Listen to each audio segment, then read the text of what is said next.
You see the headlines everywhere, right? Forever chemicals, PFAS, toxic cookware. Honestly, it's super confusing, a little alarming, and it really just leaves you wondering, is the pan I use for my eggs every morning, is it actually safe? Okay, let's get into it and clear some of this up. You hear that term PFAS thrown around like it's this one single scary thing. But the reality, well, it's a lot more complicated than that. Today, we're going to break down what this word really means for your cookware, and we're going to explain the key argument that the cookware industry itself is making. Then we'll even look at an alternative you can create in your own oven. So here's our game plan. We'll start big, looking at the entire universe of PFAS chemicals. Then we'll drill down into a really important distinction the industry makes.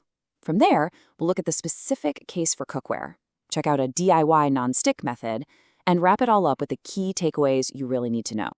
First up, let's just try to get a handle on how massive this category of chemicals really is. I mean, we are not talking about just one or two things here.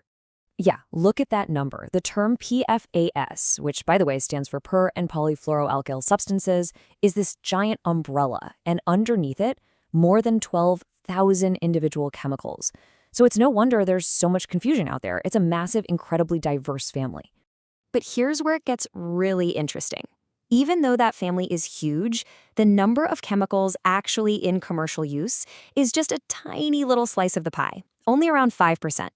And this is the first big clue that maybe lumping them all together doesn't really tell the whole story.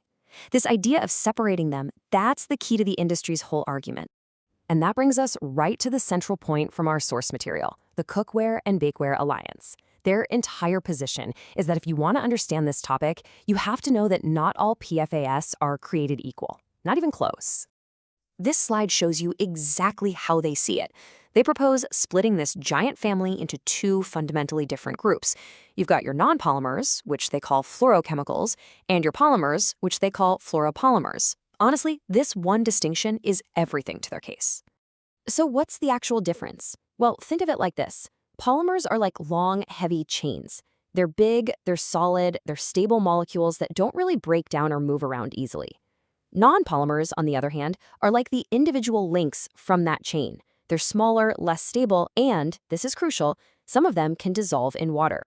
And this table really lays out their argument crystal clear.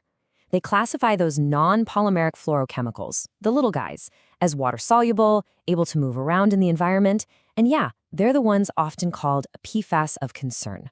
But in contrast, they say the fluoropolymers, the big, heavy chains used in cookware, don't share any of these characteristics. See all the no's? That's their point. Okay, so let's take this idea and apply it directly to the pans sitting in your cupboards. The specific fluoropolymer we're usually talking about is called PTFE, and the cookware industry makes a very detailed case for why it's safe. So, the whole point here is that PTFE, as a fluoropolymer, is a solid. It's stable. It's not water-soluble, so it doesn't move through the environment or your body in the same way those smaller chemicals might. The industry also points out that it's considered non-bioavailable, which is just a fancy way of saying our bodies don't absorb it, and it's even been classified as a polymer of low concern by the OECD. And to support their position, the Cookware Alliance will point to statements like this one from the American Cancer Society. The argument is that while some chemicals you might be concerned about are used in the manufacturing process, they are either not present at all or are only found in teeny tiny amounts in the final nonstick pan you actually buy and use. But what if you want to sidestep this whole debate about industrial coatings entirely? Well, turns out there's another way to get that perfect, slick surface for your eggs. And you can do it yourself. That's right, we're talking about seasoning. It's this awesome, age-old technique that can turn a simple piece of metal, like a carbon steel or cast iron pan, into an absolute non-stick workhorse. So what is seasoning? It's basically kitchen chemistry. When you heat oil on a pan to a really high temperature, it goes through this process called polymerization. Yep, there's that word again. It actually transforms from a liquid oil into a hard, slick coating. This new coating fills in all the tiny little microscopic pores in the metal, creating that beautiful non-stick surface. And the oven method is pretty much the most foolproof way to get it done.